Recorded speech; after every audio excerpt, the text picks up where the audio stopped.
वो कहते थे दुनिया 2036 में खत्म हो जाएगी। साल 2036 जहां अब तक पृथ्वी एक टी वायरस के कारण तबाह हो चुकी है। अब कोई सरकारें नहीं बची, कोई सोसाइटी नहीं बची, वही अब तो इंसान भी सिर्फ 1% ही नॉर्मल बचे हैं और उनके अलावा लगभग 6 बिलियन इंसानों का उस टी वायरस से परमानेंट ब्रेन डैमेज हो गया। यानी कि अब वे सिर्फ चलती फिरती लाशें ही बची थी जो कि सिर्फ दूसरे इंसानों को स्मेल कर उन्हें खा जाते हैं, जिन्हें की वैज्ञानिकों द्वारा जीरो नाम दिया गया क्योंकि उन्हें मांस खाने के अलावा और कोई सेंस ही नहीं है कि वे हैं कौन। तो बाकी के 1% जिंदा बचे हुए इंसान उन्हीं से बचते हुए फिर रहे हैं और अब उन्होंने जगह जगह पर अपने छोटे छोटे ग्रुप्स बसा लिए हैं। अब इन्हीं में से एक सर्वाइवर जेड भी थी जो कि यूनिवर्सिटी ग्रुप की एक वैज्ञानिक है। दरअसल ये एक ऐसा ग्रुप है जो कि अभी तक भी इन जीरोस पर रिसर्च कर रहा है ताकि वे इस वायरस का इलाज ढूंढ इन जीरोस को कंट्रोल कर सके ताकि वे बाकी इंसानों पर हमला ना करें। तो आज भी जेड अपने प्लान के अनुसार जीरोस पर एक नया एक्सपेरिमेंट कर रही है कि क्या समय के साथ उनमें कोई एवोल्यूशन आया भी है या वे पहले जैसे वोलेंट ही हैं। वहीं उसके पास उसके पति अर्जुन का फोन भी आता है जो कि अभी शिप पर ही रहकर उसकी बेटी की केयर करता है और वो वही लैब में रिसर्चर है। तो अपनी फैमिली से बात करने के बाद जेड एक खास परफ्यूम को खुद से लगा लेती है ताकि जीरोस उसे स्मेल ना कर सके और रिकॉर्डिंग के लिए कैमरा को सेट कर अब वो एक रैबिट पर थोड़ा खून लगा उसे जीरोस के बीच भेज देती है और जैसा कि उसने सोचा ही था अब जीरोस उस खून को स्मेल कर रैबिट के पीछे भाग रहे थे। वही जेड नोटिस भी करती है कि उनमें अभी तक भी कोई इवॉल्वमेंट नहीं आई थी और वे तो पहले जैसे सिर्फ खून के पीछे भाग रहे हैं। तो अब वो वापिस से जाने लगती है कि तभी गलती से अब उसके हाथ पर भी एक कट लग ही जाता है और वहाँ मौजूद जीरो सब उसे स्मेल कर उसका पीछा करने लगते हैं। वही उनकी संख्या भी कुछ ज्यादा ही थी और जेड समझ जाती है कि ऐसे तो वो इनसे बच नहीं पाएगी। तो वो अब सिक्योरिटी प्लान का इस्तेमाल कर और खुद एक सेफ जोन में आ बाकी सारे ही जीरोस को वहीं जलाने लगती है। और अब सबके मर जाने के बाद जब उसे लग ही रहा था कि अब तो वो बिल्कुल सेफ है कि तभी उसे एहसास होता है कि कोई तो बड़ा जीव जमीन के अंदर से उसी की ओर आ रहा है और ये तो एक कैटरपिलर था जो कि उसी वायरस से म्यूटेट हो गया। जहां जेड की लाख कोशिशों के बावजूद भी वो उसे पकड़ ही लेता है। साथ ही वो उसे मारने भी वाला था कि आखिरी वक्त पर 3 अनजान सोल्जर्स आकर उस पर फायरिंग करने लगते हैं और फाइनली कुछ ही देर में वो गिर पड़ा था। वही वे बेहोश पड़ी जेड को चेक करने पर उसके हाथ पर बने टैटू को देख हैरान रह जाते हैं जिस टैटू का मतलब था कि जेड उस वायरस के इनिशियल आउटब्रेक की एक सर्वाइवर थी। अब ये सब शुरू कैसे हुआ? कहानी 14 वर्ष पहले साल 2022 में जाती है जहां की एक कंपनी अम्ब्रेला कॉर्पोरेशन ने अफ्रीका के एक छोटे से गांव में एक नई सिटी बनाई जिसे की रकून सिटी नाम दिया गया। दरअसल अम्ब्रेला कॉर्पोरेशन इस वक्त की दुनिया की सबसे बड़ी कंपनी है और दुनिया के लगभग सारे ही देश दवाइयों के लिए इसी पर निर्भर रहते हैं। यानी कि एक तरह से ये कंपनी पूरी ही दुनिया को फाइनेंशियली कंट्रोल कर रही है और इसलिए ही अब अपने बिजनेस को एक्सपेंड करते हुए उन्होंने अफ्रीका में ये बड़ी लैब के साथ साथ यहाँ खुद की एक नई रकून सिटी भी बना ली है जहाँ की सिर्फ इस कंपनी के वर्कर ही रहने वाले थे। वहीं ये कंपनी अपनी लैब्स के अंदर अलग अलग जीवों पर घातक एक्सपेरिमेंट करती रहती है ताकि वे नई नई मेडिसिन बना सके। अब आज इसी कंपनी का एक वैज्ञानिक एल्बर्ट अपनी 2 बेटियों जेड और बिल के साथ इस नई रकून सिटी में शिफ्ट हुआ है। दरअसल ये वही जेड है जिसे कि हमने साल 2036 की बर्बाद हो चुकी पृथ्वी पर देखा था और इस वायरस की शुरुआत उसी के 2022 के समय से जुड़ी है। अब बिल और जेड अपने पिता से कहती भी हैं कि उन्हें उनके साथ और ज्यादा वक्त बिताना चाहिए, मगर एल्बर्ट के अनुसार उसकी रिसर्च उसके लिए बहुत जरूरी है। वही वो अनजान कारणों से हर 15 दिन में अपनी दोनों ही बेटियों का ब्लड सैंपल लेता रहता है और फिर अकेले में उस पर रिसर्च कर उसे खुद में ही इंजेक्ट कर लेता। अब एल्बर्ट ये सब क्यों कर रहा है हमें आगे पता चलेगा। वहीं अगले दिन से दोनों ही बहनें यही रकून सिटी में बने हुए स्कूल में जाने लगती हैं, मगर चूंकि वे यहाँ नई थी तो शुरू वाले दिन ही बिल्ली की एक लड़की से लड़ाई भी हो जाती है जिस पर जेड अपनी बहन को समझाती भी है, मगर अब तक तो उनकी फाइट ऑनलाइन वायरल हो चुकी थी। तो वे फैसला करती है कि वे इस बेइज्जती का बदला लेकर ही रहेंगी। वही दूसरी ओर लैब में एक और वर्कर अब एल्बर्ट को बताता है कि कैसे जो एक्सपेरिमेंट उन्होंने दूसरी वाली लैब में किए थे वे बुरी तरह से फेल रहे और वहाँ सभी टेस्ट सब्जेक्ट्स वोलेंट होकर अटैक करने लगे। तो उन्हें उस फैसिलिटी पर ही एक बॉम्ब गिरवाना पड़ा। तो वहीं कंपनी ने अपनी पहुंच का इस्तेमाल कर उस इंसिडेंट को ही ये कहकर दबा दिया कि वहाँ तो गैस लीक होने से वो धमाका हुआ था। तो यहाँ से एल्बर्ट को नई सिरे से एक्सपेरिमेंट पर काम करना होगा। तो वहीं स्कूल में बिली अपनी बेइज्जती का बदला लेने के लिए उसी लड़की पर मास्क पहनकर वार करती है, मगर प्रिंसिपल को उसके लॉकर से वो मास्क मिल ही जाता है और वो उसे अपने पेरेंट्स को बुलाने को कहती है। वहीं जिस बच्चे को बिली ने मारा भी था उसका पिता भी काफी गुस्से में बिली को स्कूल से निकलवाने की धमकी देने लगता है, मगर सही वक्त पर एल्बर्ट ने आकर सब कुछ संभाल ही लिया था क्योंकि वो अम्ब्रेला कॉर्पोरेशन की एक ऊंची पोस्ट पर काम करता है। सो उस आदमी ने अब खुद ही एल्बर्ट से माफी मांग ली थी। वही अब स्कूल के बाद बिली घर जाने से पहले अपने पिता को उनकी लैब में मिलने जाती है और यहाँ वो पहली बार अंदर जाते हुए देख पा रही थी कि यहाँ तो हर और काफी ही अजीब से एक्सपेरिमेंट चल रहे हैं। इतना ही नहीं, यहाँ तो अलग अलग जीवों तक को कैद करके रखा जा रहा था। तो बिली यही सब घर जाकर जेड को भी बताती है और दोनों यहाँ से सोचते हैं कि क्यों ना वे आज रात उसी लैब में जाकर देखें कि वहाँ जीवों के साथ होता क्या है। और अब वे चुपचाप से अपने सोते हुए पिता का सिक्योरिटी कार्ड चुरा लैब में चली जाती है। वही सिक्योरिटी कार्ड तो उनके पास था ही, तो वे बिना किसी खास मुश्किल के अपने पिता की लैब तक आ पहुंची थी, जहाँ से वे अलग अलग पकड़े गए एनिमल्स की वीडियो बनाने लगती है। तो वहीं जेड अपने पिता का कंप्यूटर खोल रही थी। हालांकि इस पर लॉक लगा हुआ था, मगर उसे पता था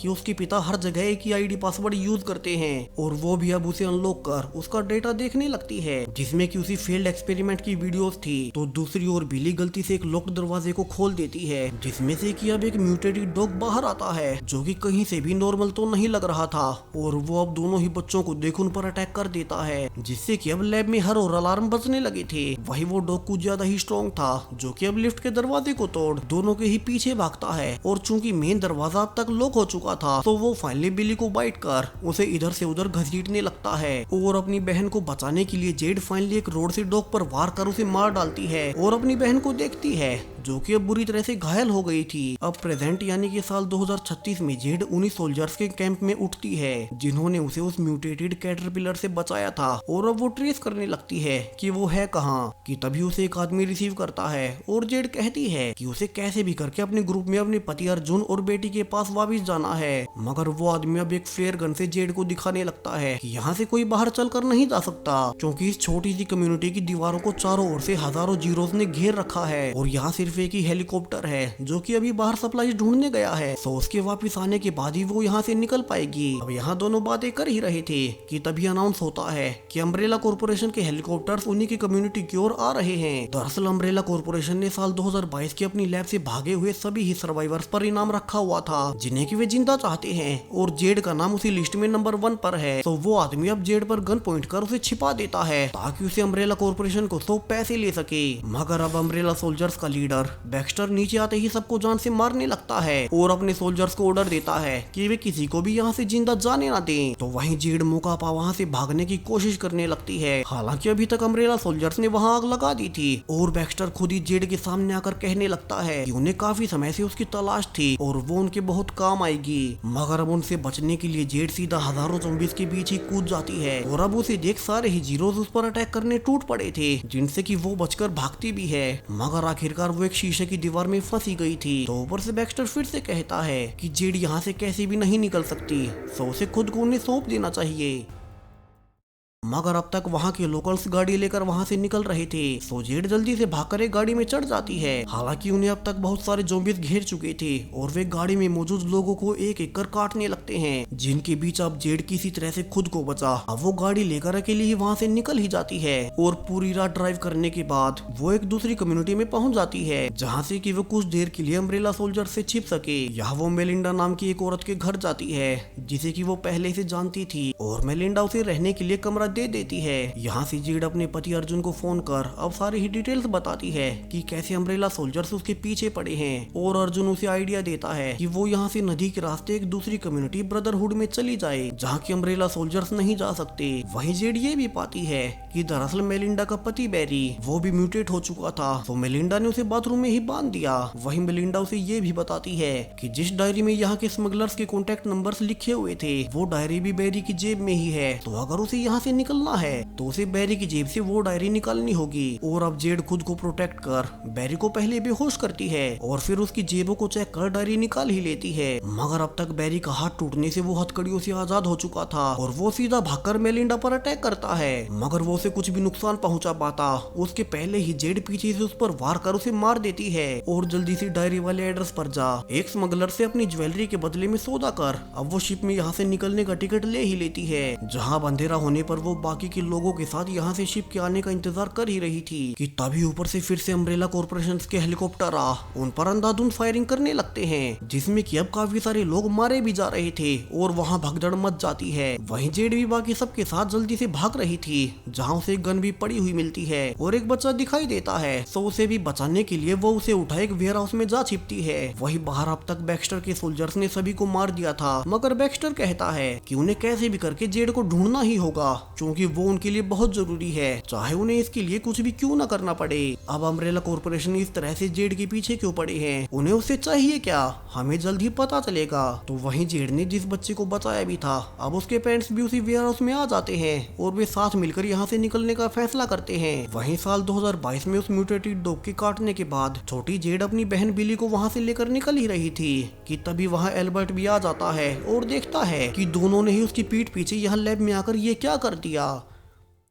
सो वो जल्दी से बिल्ली के घाव को देखकर उन्हें पीछे वाले दरवाजे से भगाने लगता है, ये कहकर कि वे यहाँ से हॉस्पिटल में ना जाएं और किसी को भी पता ना लगने दे कि वे यहाँ लैब में आई भी थी, क्योंकि अब तक अलार्म बजने की आवाज से लैब के बाकी गार्ड्स वहाँ पहुंच ही रहे थे। तो एल्बर्ट जल्दी से सारे ही सीसीटीवी फुटेज को डिलीट करने लगता है ताकि अपनी बेटियों के यहाँ आने के सबूत मिटा सके और फिर खुद मरे हुए डॉग का खून लगा सिक्योरिटी गार्ड्स और कंपनी की सीईओ एवलिन से वो झूठ बोलता है कि किसी हैकर ने उनकी सिक्योरिटी को हैक कर लिया था जिससे कि वो डॉग बाहर आ गया और उसी हैकर ने सारे सीसीटीवी फुटेजेस को भी करप्ट कर दिया है। हालांकि यहाँ एवलिन को शक हो चुका था क्योंकि कोई हैकर बेवजह ही ऐसा क्यों करेगा, मगर वो अभी के लिए कुछ नहीं कहती। तो वहीं एल्बर्ट घर जाकर बिल्ली के घाव देखता है और कहने लगता है कि दोनों को वहाँ नहीं जाना चाहिए था, उन्हें पता भी नहीं है कि उस डॉग पर कितने एक्सपेरिमेंट्स किए गए थे। तो अब से दोनों को इस बारे में बाहर किसी से बात नहीं करनी है और न ही वे हॉस्पिटल जाएंगे और अब से वो घर पर ही बिल्ली की देखरेख करेगा। तो वहीं जेड ऑनलाइन जाकर अम्ब्रेला कॉर्पोरेशन के खतरनाक एक्सपेरिमेंट्स के बारे में सर्च करती है जहां किसी ने एक स्पेशल वेबसाइट तक बना रखी थी जिसमें किस कंपनी का काला सच था, मगर वो वेबसाइट उसे ब्लॉक मिलती है। मगर अब अगले ही दिन स्कूल के दौरान जेड को पता लगता है कि उनकी क्लास में एक लड़का साइमन वेबसाइट्स को अनब्लॉक कर सकता है। दरअसल वो बाकी बच्चों के लिए एनीमे को डाउनलोड करने के लिए ब्लॉक्ड वेबसाइट का एक्सेस दिया करता था और वो जेड को बताता भी है कि पूरा ही इंटरनेट अम्ब्रेला कॉर्पोरेशन के कंट्रोल में है, तो वे जिसे चाहे उस पेज को ब्लॉक कर सकते हैं। और वो अब जेड के रिक्वेस्ट करने पर उसे वो वेबसाइट अनलॉक करके दे ही देता है जहाँ की जेड देखती है इस वेबसाइट को एक रिपोर्टर ने बनाया था जिसने की लिखा भी हुआ है कि अम्ब्रेला कॉर्पोरेशन के एक्सपेरिमेंट के बाद से लोग वायलेंट हो उठते हैं और एक दूसरे पर अटैक करने लगते हैं। तो जेड अब उसी साइट पर मेल भेजती है कि उसने भी ऐसा ही कुछ देखा था, जिसके तुरंत बाद उसे साइट के एडमिन एंजल का कॉल आता है और वो बताता है कि कैसे उसने सालों से नोटिस किया है कि ये कंपनी पहले इलीगल एक्सपेरिमेंट्स करती है और फिर उसे अपनी पहुंच के इस्तेमाल से दबा देती है। इसीलिए ही उसके रिपोर्ट करने के बावजूद कोई भी न्यूज चैनल उसकी खबरों को पब्लिश करने को तैयार नहीं है। तो वो जेड से मिलने आएगा ताकि उसे और सबूत मिल सके। तो वहीं दूसरी ओर एल्बर्ट हर बार की तरह आज भी अपनी बेटियों का ब्लड खुद में इंजेक्ट कर रहा था, जिसके की बाद वो एवलिन से मिलने जाता है और बताता है कि उनकी कंपनी को ये नई मेडिसिन नहीं बनानी चाहिए क्योंकि इसके भयंकर साइड इफेक्ट्स हो सकते हैं। मगर एवलिन को तो इससे कोई फर्क ही नहीं पड़ता और वो कहती है कि उनकी कंपनी को ज्यादा से ज्यादा प्रॉफिट कमाना है तो वे ऐसे रिस्क तो ले ही सकते हैं। वहीं जब एल्बर्ट इस प्रोजेक्ट को छोड़ने को भी कहता है तो एवलिन उसे धमकाती है कि कैसे वो अभी तक भी उनकी कंपनी की वजह से ही जिंदा है, जो वे उसकी बेटी के खून को स्टेरिलाइज कर उसे इंजेक्ट करने देते हैं। तो वहीं बिल को चूंकि उस डॉग ने काटा हुआ था तो अब उसे हेलुसिनेशंस होना शुरू हो चुके थे, उसे हर कुछ मिनट्स बाद दौरे आते। हालांकि एल्बर्ट के देखने पर अब वो घाव अपने आप भर भी चुके थे तो उन्हें लगता है कि वो ठीक हो रही होगी। तो वहीं आज एवलिन बोर्ड की मीटिंग बुलाती है और एल्बर्ट के साथ अपनी नई मेडिसिन को प्रेजेंट करने लगती है जिसके के ऊपर वे पिछले कई सालों से ह्यूमन एक्सपेरिमेंट कर रहे थे। इसे उन्होंने टी वायरस नाम दिया, वही टी वायरस जो कि भविष्य में तबाही मचाएगा।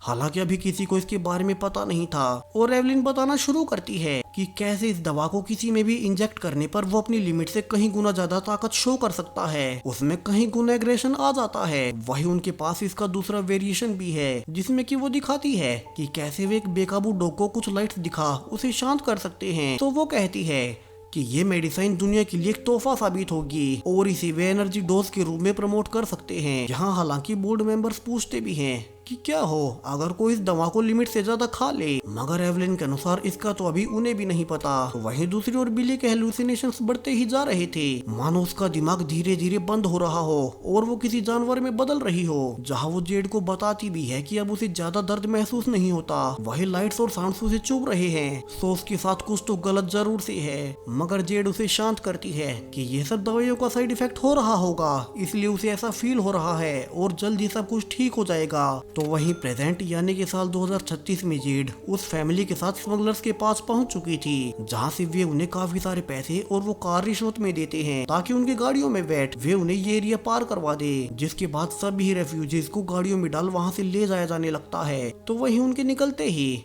अब बैक्स्टर भी वहीं पहुंच चुका था और वो जेड के बारे में पूछने लगता है कि क्या वो यहाँ आई थी। जहाँ शुरू में तो वो आदमी इसके लिए मना कर देता है, मगर बाद में बैक्स्टर जेड की कार को देख समझ ही जाता है कि वो अभी भी यहाँ से निकले हुए काफिले में थी। तो वो अपने सोल्जर्स के साथ उनके पीछे पीछे निकल पड़ता है। तो वहीं जेड वाली गाड़ी तो रास्ते में रुकी हुई थी, क्योंकि वहाँ उन्हें बड़े बड़े म्यूटेटेड क्रीचर्स ने घेर रखा था जो कि साउंड से अट्रैक्ट होते थे। तो सभी चुपचाप बैठ जाते हैं ताकि वे उन पर अटैक न करें। मगर अब डेक्स्टर के वहाँ आते ही उनकी आवाजों से वे क्रीचर्स भी पर अटैक कर ही देते हैं और सोल्जर्स गोलियों और फायर फ्लेम्स का इस्तेमाल कर उन्हें मारने लगते हैं। मगर उनकी संख्या कुछ ज्यादा ही थी, तो रेफ्यूजीज अब वैन से निकल भागना शुरू कर चुके थे। जहां जेड भी देखती है कि वे क्रीचर्स आसपास के सारे ही सोल्जर्स को एक एक कर मार रहे हैं। सो वो उस फैमिली और कुछ और लोगों के साथ टनल में घुसकर उस एरिया को पार करने लगती है, जबकि बाहर डेक्स्टर और उसके सोल्जर्स क्रीचर्स से लड़ रहे थे। वहीं अंदर काफी दूर चलने के बाद उन्हें पता लगता है कि वो छोटा बच्चा भी इन्फेक्टेड हो चुका है और वे इससे आगे कुछ भी समझ पाते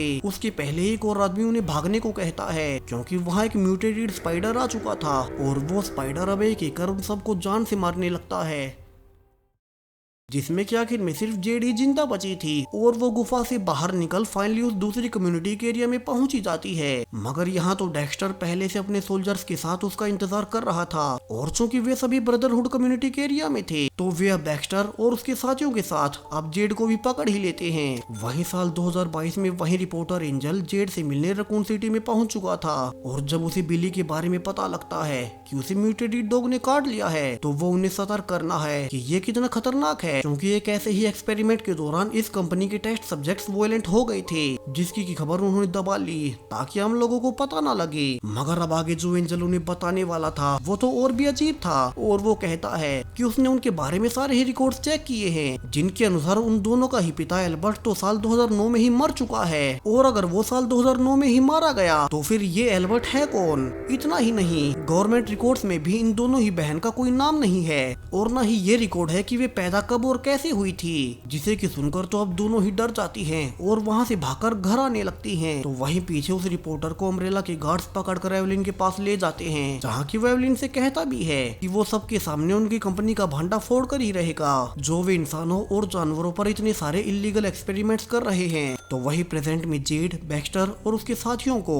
ब्रदरहुड कम्युनिटी के लोग अपने अड्डे पर पकड़कर ले जा रहे थे, जहाँ की डेक्स्टर कहता है कि उसके हाथ में ट्रैकर लगा हुआ है, तो अम्ब्रेला फोर्सेस उसे ट्रैक कर यहाँ पहुंची जाएंगी और उन्हें निकाल लेंगी। यहाँ वे उनके केज में जाते हैं, जहाँ की बहुत सारे म्यूटेटेड इंसानों को बंधक बनाकर रखा गया था। वही उन्हें यहाँ के लीडर के सामने पेश किया जाता है और वो कहता है कि टी वायरस का फैलना सबसे अच्छी घटना थी, क्योंकि अब उस जैसे लोग ही दुनिया में सर्वाइव करेंगे। तो वो सभी को जेल में डलवा देता है और वे देखते हैं कि कैसे ये लोग उन म्यूटेटेड हो चुके जीरोस को बांध कर रख रहे हैं और उनसे काम करवा रहे हैं, जिससे कि हर और पावर जनरेट हो सके। वहीं कुछ देर बाद डेक्स्टर के एक साथी को जेल से निकाला जाता है और उसके मांस को काटकर जीरोस को खाने के रूप में फेंक दिया जाता है, जहां सभी उसे खाने लगते हैं, जिनमें से एक इन जीरोस की लीडर मदर जीरो भी थी। और उसके इशारे पर अब खाने के बाद सभी फिर से काम पर लग जाते हैं और जेड को उसे देखकर रियलाइज होता है कि असल में ये जीरोस इवॉल्व हो ही गए और वो मदर जीरो इन सबको कंट्रोल कर रही है। तो अगर वो किसी तरह से उस मदर जीरो को पकड़ उस पर रिसर्च करे, उस पर एक्सपेरिमेंट्स करे, तो उन्हें कुछ काम का मिल ही जाएगा, जिससे कि वे बाकी जीरोस को कंट्रोल कर सके।